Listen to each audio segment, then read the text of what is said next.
பெரியார் பட்டம் தந்துவிட்டு அந்த பெரியாரை எதிர்த்து நின்றவர் மூவலூர் ராமமிர்த அம்மையார். ஏன் எதிர்த்தார் என இந்த காணொளியில் காண்போம். நம் சேனலை சப்ஸ்கிரைப் செய்து ஆதரவு தாருங்கள்.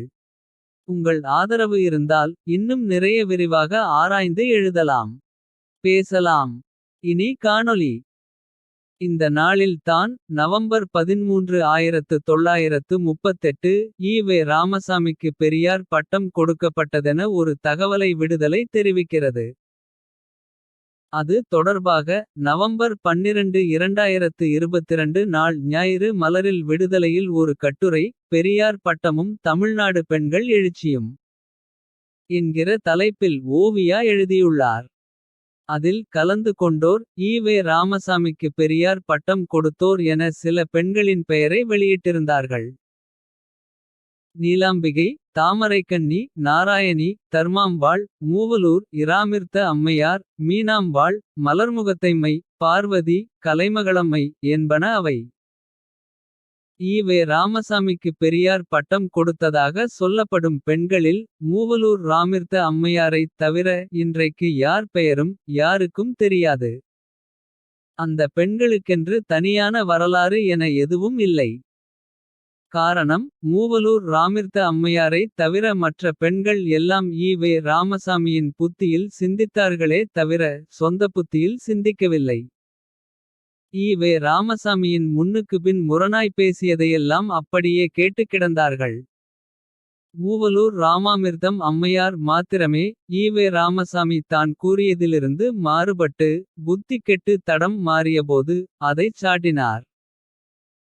ராமாமிர்தம் அம்மையார் வைதிக இந்துக்கள் பெண்களை அடிமைப்படுத்துவதை சாடுவது போலவே அவர் ஈ.வே. ராமசாமியின் காலம் போன கடைசி திருமணத்தையும் வன்மையாக சாடினார்.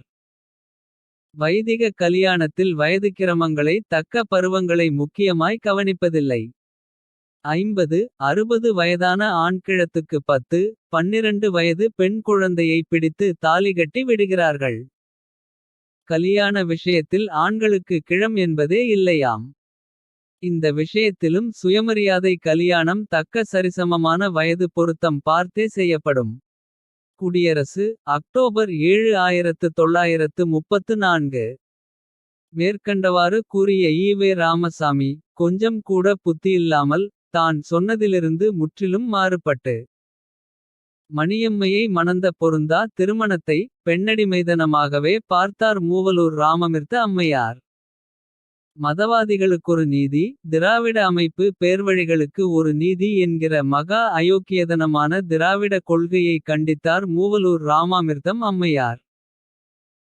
எவ்வளவு தான் பெண் விடுதலை என பேசினாலும் தனக்கென்று வருகிறபோது தான் கூறியதையே காற்றில் பறக்கவிடுகிற பித்தலாட்ட குணத்தை தான் ஈ.வே. ராமசாமி கொண்டிருந்தார். அவருக்கு பதிலடி தரும் விதமாக அவரின் திருமணத்தை கண்டித்து ராமாமிர்தம் அம்மையார் கூறியது. சொத்தை பாதுகாக்கவோ வாரிசுக்காகவோ தான் ஒரு ஏற்பாடு தேவை என்றால் எதற்காக சின்ன பெண்ணை திருமணம் செய்ய வேண்டும். இயக்கத்திலே இருந்து வரும் என்னை போன்ற கிழவிகளை திருமணம் செய்து கொள்ள வேண்டியது தானே என்று ஈ.வே. ராமசாமியை நாக்கை பிடுங்கிக் கொள்வது போல் கேட்டவர் தான் மூவலூர் ராமாமிர்த அம்மையார். ம. வெங்கடேசனின் பெரியாரின் மறுபக்கம் அத்தியாயம் 14. மூவலூர் ராமாமிர்த அம்மையார் கேட்டதில் தவறொன்றும் இல்லையே. அப்போது மூவலூர் ராமாமிர்த அம்மையார் அவர்களுக்கு வயது 67. ஈ.வே. ராமசாமிக்கு வயது 72. சரியான ஜோடி என்றால் அந்தந்த வயதிற்குள் தானே இருக்க வேண்டும். ஈ.வே. ராமசாமி சுயமரியாதை திருமணத்தின் தனிச்சிறப்பு என கூறியதும் அதை தானே. கிழவனுக்கு ஜோடி கிழவியாக தான் இருக்க முடியுமே தவிர சிறு வயது பெண்ணை ஜோடியாக பார்க்க முனைவது காமுக பயல்களின் செயலாயிற்றே. மேலும் ஈ.வே. ராமசாமி சொன்னது என் போன்ற வயதானவர்கள் கல்யாணம் செய்து கொள்ள எண்ணக்கூடாது. எப்படியாவது அப்படி ஓர் எண்ணம் வந்து தொலைந்தால் தும்பு அருந்ததாக, அதாவது விதவையாக ஒரு 40-50 வயதானதாக ஒரு கிழத்தை பார்த்து கல்யாணம் செய்து தொலைக்கட்டுமே. பச்சை கொடி போல ஒரு பெண்ணை வாழ்வின் சுகத்தை அறிய வேண்டிய வயதும் பக்குவமும் கொண்ட பெண்ணை கலியாணம் செய்து கொள்வதா காரணம் 1000 காட்டட்டுமே. காட்டினாலும் எந்த மானமுள்ளவன் அந்த கலியாணத்தைச் சரியென்று கூறுவான்.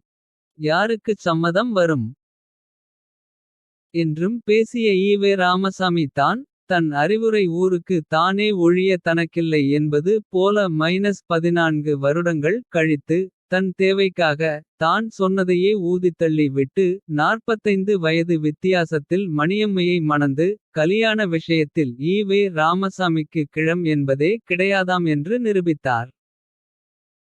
இந்த ஈவே ராமசாமியின் செய்கையை பார்த்து ராமிர்தம் அம்மையார் போயும் இந்த நபருக்கா நாம் பெரியார் பட்டம் கொடுத்தோம். என நினைத்திருப்பாரா மாட்டாரா. நிச்சயம் நினைத்திருப்பார். ஏனெனில் ஈவே ராமசாமியின் புத்தி அங்கனமே இருந்தது. 1930 இல் எதையெல்லாம் பெண்ணடிமைத்தனம் என்றாரோ. அதையே பின்னாளில் தூக்கி பிடிக்க துவங்கினார். பெரியார் பட்டம் கிடைப்பதற்கு முன் இருந்த அறிவு பெரியார் பட்டம் வாங்கிய பிறகு இல்லாமல் போனது. உதாரணத்திற்கு விபச்சார விஷயத்தில் ஈவே ராமசாமியின் 2 விதமான யோக்கியதையை பார்ப்போம். ஜன சமூகத்தை அரித்துக் கொல்லும் புழுக்களில் விபச்சார இத்தை போன்ற வேறொரு கொடிய புழு இல்லையென்றே சொல்லலாம். பண்டை காலந்தொட்டு வழங்கி வரும் அநேக தீய விஷயங்களில் விபச்சார ஒன்றாகும். இந்த விபச்சாரம் என்னும் கொடிய வழக்கம் இன்று நேற்று ஏற்பட்டதல்ல என்பதையும். பல ஆயிரக்கணக்கான ஆண்டுகளாகவே நமது நாட்டில் நிலைத்து வருகிறதென்பதையும் அறியலாம். சிற்றின்ப வேட்கை கொண்ட முரட்டு ஆண்கள் பலரால் பலவந்தப்படுத்தப்பட்டு விபச்சாரியானவர்கள் பெருகியே விபச்சாரிகள் அதிகமானார்கள் என்று கூறுவது எவ்வகையிலும் பொருந்தாமற் போகாது. மதப்புரட்டுகளையும் சாஸ்திரப் புரட்டுகளையும் நம்பி பெண்களை கொடுமைப்படுத்தி விபச்சாரத்தனத்திற்கு ஆளாக்கிக் கொண்டிருக்கும் இந்த மடையர்களான வைதீகர்களும் பகுத்தறிவற்றவர்களும். நமது நாட்டில் அரசியல் விஷயங்களிலும் செல்வாக்கு பெற்றிருக்கும் வரையிலும். விபச்சாரத்தை ஒழிப்பதற்கு எத்தகைய சட்டங்கள் செய்யப்பட்டாலும். அவைகளுக்கு தகுந்த முழுப்பலனும் கிடைக்க முடியாதென்றே கூறுவோம். ஈவே ராமசாமி குடி அரசு இதழ் தலையங்கம் மே 29 1932. ஈவே ராமசாமி என்ன கூறுகிறார் என்றால் பகுத்தறிவற்றவர்களால் தான் விபச்சாரமுள்ளது. மக்கள் பகுத்தறிவாதிகளாகிவிட்டால் விபச்சாரம் ஒழிந்துவிடும் என்கிறார். ஆனால் அதே பகுத்தறிவாதி ஈவே ராமசாமி தான் இப்படியும் கூறினார். விபச்சாரம் என்பது தப்பல்ல. அதை கட்டுப்படுத்துவதால் தான் திருட்டு கோளாறு கெடுதி எல்லாம் ஏற்படுகிறது.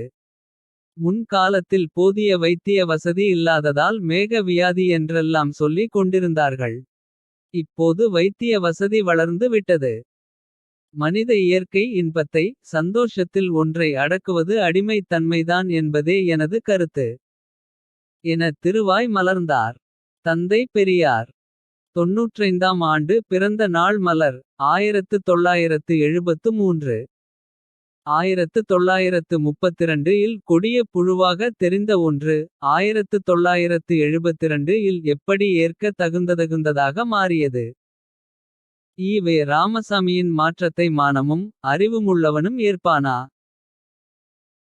மூவலூரில் தேவதாசி குடும்பத்தில் பிறந்து வாழ்ந்து கொண்டிருந்த தங்கம் என்னும் இளம்பெண்ணை ராமாமிர்தம் அணுகி. தாசி குலத்து ஒழுக்கக்கேடான வாழ்க்கையைத் துறந்து முறையான இல்லறத்தில் அப்பெண் ஈடுபட வேண்டும் என்றும். ஒரு பண்புள்ள கணவன் அப்பெண்ணுக்கு கிடைக்க தான் உதவி செய்து. அது போல் நூற்றுக்கணக்கான தேவதாசி குடும்பப் பெண்கள் இல்வாழ்வை ஏற்க செய்தார்.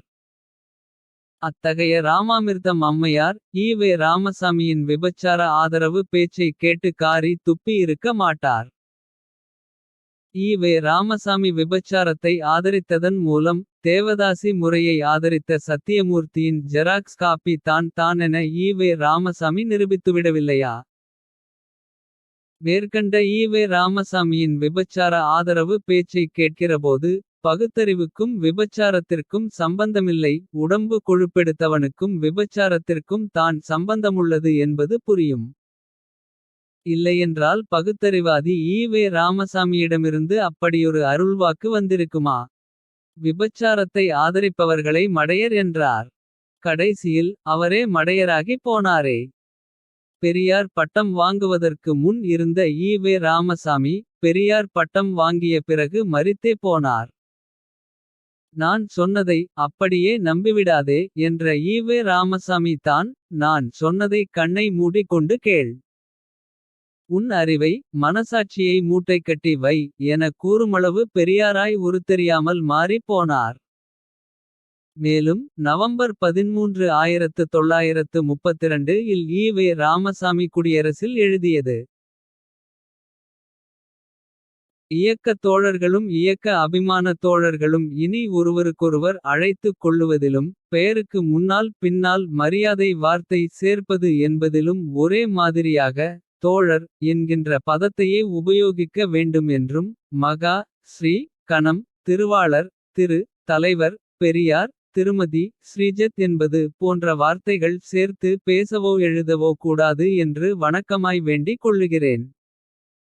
குடியரசி லும் அடுத்த வாரம் முதல் அந்தப்படியே செய்ய வேண்டுமென்று தெரிவித்துக் கொண்டிருக்கிறேன். அடைமொழி பட்டப்பெயர் கொண்டழைப்பதெல்லாம் தேவையற்றது என கூறிய ஈவே ராமசாமி தான். பின்னாளில் வழக்கம் போல் முரண்பட்டு எந்த வார்த்தையை சொல்லி அழைக்கக் கூடாதென சொன்னாரோ. அந்த பெரியார் என்கிற அடைமொழியை சேர்த்து கொண்டது தான். ஆக கூடுதலான கேவலமான முரண்பாடு.